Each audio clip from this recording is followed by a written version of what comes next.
જૂનાગઢ જિલ્લાના કેશોદના સોંદડા ગામમાં મોટું જમીન કૌભાંડ સામે આવ્યું છે, જ્યાં એક જમીન બે વાર વેચી દઈ 16 પરિવારોને છેતરવામાં આવ્યા છે.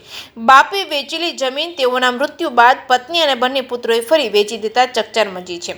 કેશોદ પોલીસે મહિલા સહિત 3 સામે એફઆઈઆર નોંધી તપાસ શરૂ કરી છે. આખો મામલો સોંદડા ગામનો સર્વે નંબર 3 નો છે, જ્યાં સ્વ રમેશભાઈ ભાલાણીએ વર્ષ 2012 થી 2023 સુધીમાં 2 હેક્ટર 11 ગુઠા જમીનમાંથી 16 અલગ અલગ લોકોને વેચી દીધા હતા, જ્યાં 16 લોકોએ ત્યાં મકાનો પણ બાંધી દીધા છે. પરંતુ રમેશભાઈના મૃત્યુ બાદ તેમના પત્ની હર્ષાબેન અને બંને પુત્રો સાગર અને રજની ભાલાણીએ પોતાની પાસે કોઈ હક ન હોવા છતાં 16 પ્લોટના ખોટા દસ્તાવેજો બનાવી બીજા 2 વ્યક્તિઓને તારીખ 9/4/2026 ના રોજ કેશોદ સબ રજિસ્ટ્રાર કચેરીમાં વેચી દીધા હતા. અત્યારે ફરિયાદી વ્રજલાલભાઈ ઘેટિયા પોતે પણ આ ભોગ બનનાર છે. જ્યારે તેઓ પંચાયત કચેરીએ નકશા માટે ગયા ત્યારે તેમને જાણ થઈ કે તેમના પ્લોટનું બીજી વખત વેચાણ થઈ ગયું છે. હાલ કેશોદના પીએસઆઈ વાઢેર દ્વારા સમગ્ર મામલે વધુ તપાસ શરૂ કરવામાં આવી હતી. આમાં કોઈ જમીન દલાલની ભૂમિકા છે કે કેમ તે પણ તપાસાઈ રહ્યું છે, જેમાં ફરિયાદી વ્રજલાલભાઈ ઘેટિયા સહિત મનીષાબેન જોરા, કરશનભાઈ ઘોડાદરા, મેરામણભાઈ ચુડાસમા, નીપાબેન, મહેશભાઈ ચુડાસમા, નિર્મળાબેન, દેવેન્દ્રભાઈ માવદિયા, મૂળજીભાઈ ભડા, હંસાબેન, મોહનભાઈ વાજા, શાંતિલાલ ભલાણી તેમજ મોતીબેન, યોગેશભાઈ કેશવાલા તેમજ રમેશભાઈ ગજરાણી, દક્ષાબેન, પ્રવીણભાઈ ખેર, ધીરજલાલ માકડિયા, ભાવનાબેન, વિનુભાઈ રાઠોડ, યોગેશભાઈ ભીખાભાઈ કેશવાલા, હંસાબેન, બચુભાઈ ગરેજા, અશ્વિની ગીરી, અપારનાથી વગેરેનો સમાવેશ થાય છે. બીજું વેચાણ અને વિશ્વાસઘાત. મૂળ માલિક રમેશભાઈના અવસાન બાદ તેમની પત્ની અને 2 પુત્રોએ આ જમીન પર પોતાનો કોઈ હક નથી એ જાણવા છતાં કાવતરું રચ્યું હતું. હર્ષાબેન, રમેશભાઈ ભાલાણી, સાગરભાઈ, રમેશભાઈ ભાલાણી, રજનીશભાઈ, રમેશભાઈ ભાલાણી તમામ રહી સોંદડાએ વારસદાર તરીકે ખોટી રીતે પોતાને માલિક દર્શાવીને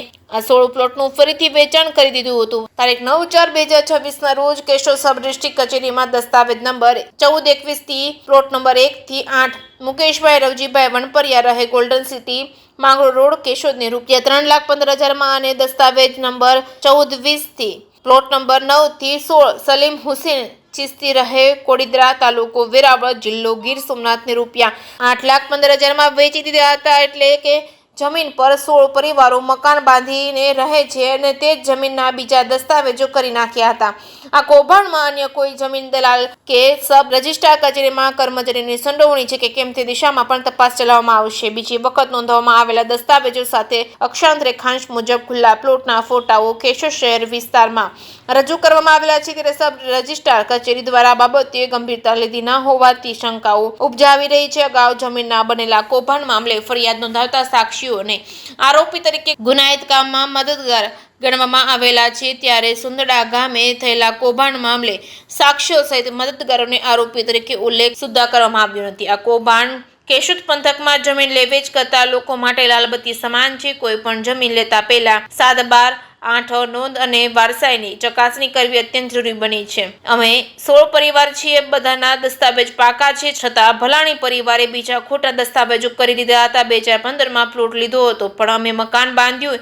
અમે પંચાયત ગયા, પણ ખબર પડી કે અમારી જમીન બીજી વખત બીજાને વેચી દીધી છે. અમે ગરીબ માણસો છીએ, અમારી જીવનભરની કમાણી લૂંટાઈ ગઈ છે. અમને ન્યાય આપો તેવું પરિવારજનો કહી રહ્યા છે. સોંદડા ગામની બિનખેતી જમીનમાં ડબલ દસ્તાવેજોનું કૌભાંડ સામે આવતા જ અમે એફઆઈઆર નોંધી છે. આરોપી મહિલા સહિત 2 આરોપીઓની પૂછપરછ કરવામાં આવશે કે આ સંજોગોમાં સબ રજિસ્ટ્રાર કચેરીમાં બીજા દસ્તાવેજ થયા તેની તપાસ શરૂ છે. કાયદેસરની કાર્યવાહી કરવામાં આવશે. તો કેશોદમાં જમીન કૌભાંડના આ મામલો હાલ ચર્ચાનો વિષય બન્યો છે. 16 પરિવારોના ઘર પર સંકટ આવતા તંત્ર સામે પણ સવાલો ઉભા થયા છે. જે કે સિંગોર સાથે રાજુ પંડ્યા, કેશોદ.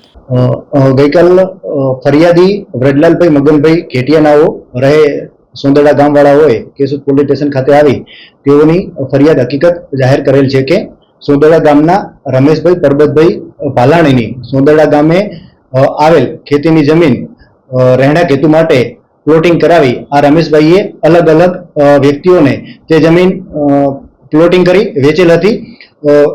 જેમની પાસેથી હાલના ફરિયાદી તેમજ અન્ય 15 વ્યક્તિઓએ તે પ્લોટની ખરીદી કરી અને તેના રજીસ્ટર દસ્તાવેજ કરાવી લઈ અને તે પ્લોટો ઉપર મકાનો બનાવવાનું કામ ચાલુ કરેલ હતું.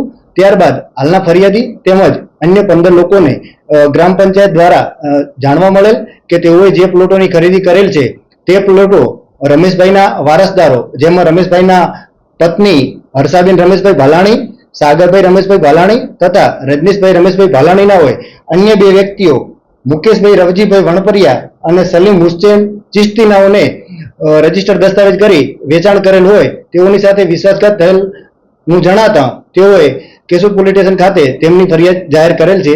હાલે આ ગુનાની તપાસ ચાલુ છે.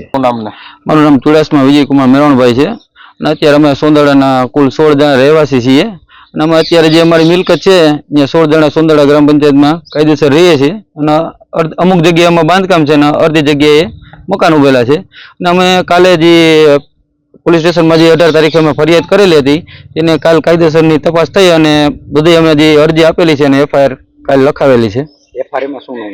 એફઆઈઆર માં લખાવેલ છે કે ભાઈ જે અમારા અમે જે અત્યારે 16 પ્લોટોમાં જે તે વખતે અમને કાયદેસર દસ્તાવેજ રજીસ્ટર થઈ ગયેલા છે, પંચાયતમાં નોંધણી છે, તે છતાંય આના જે વારસદારો છે એની કાયદેસરની બોગસ દસ્તાવેજ કરી અને બીજા અન્ય શખ્સોને જે વેચી નાખ્યો છે દસ્તાવેજ એના વિરુદ્ધ કાયદેસરની તપાસ થાય અને આમાં જે પણ તમામ જે લખનાર છે, કોઈ દલાલો વ્યક્તિ હોય કે કોઈ મદદરૂપ વ્યક્તિ હોય કે કોઈ નોંધનાર જે પણ છે જેની આમાં આર્થિક મદદ કે સહાય કરી હોય એના વિરુદ્ધ તમામ વિરુદ્ધ ફરિયાદ થાય.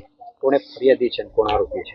ફરિયાદીમાં અમે ટોટલ જે 16 પ્લોટના ધારકો જે અત્યારે રહેવાસી છે મૂળ એ ટોટલી બધાય છે અને સામેવાળા જે ફરિયાદી અમે જે વિરુદ્ધ ફરિયાદ લખાવી છે એ હર્ષાબેન રમેશભાઈ પરબતભાઈ પલાણી અને સાગરભાઈ રમેશભાઈ પરબતભાઈ વલાણી અને રજનીશભાઈ રમેશભાઈ પરબતભાઈ વલાણી આ 3 શખ્સ વિરુદ્ધ કાયદેસર દીધી છે.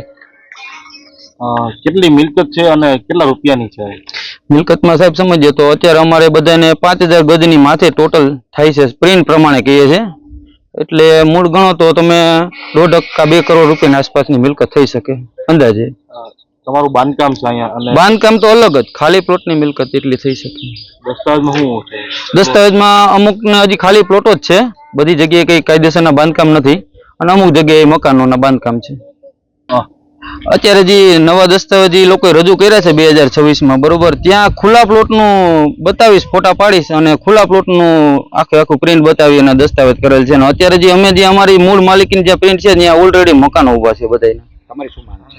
અમારી એટલી જ માંગ છે કે ભાઈ આ લોકો વિરુદ્ધ કાયદેસરની તપાસ થાય અને આમાં જે પણ અધિકારી કે કોઈ પણ બીજા કોઈ અન્ય હોય, વકીલ હોય કે કોઈ પણ આમાં દલાલો હોય, જે પણ આની લોકો આર્થિક મદદ કરી છે અને કાયદેસરનો કાવતરું કર્યું છે અમારા વિરુદ્ધ, એના વિરુદ્ધ કાયદેસરની તપાસ થાય અને એને કાયદેસર જે પણ સદાય કે જોગવાઈ થતી હોય એ રીતના આગળ વધે પોલીસ કર્મચારી.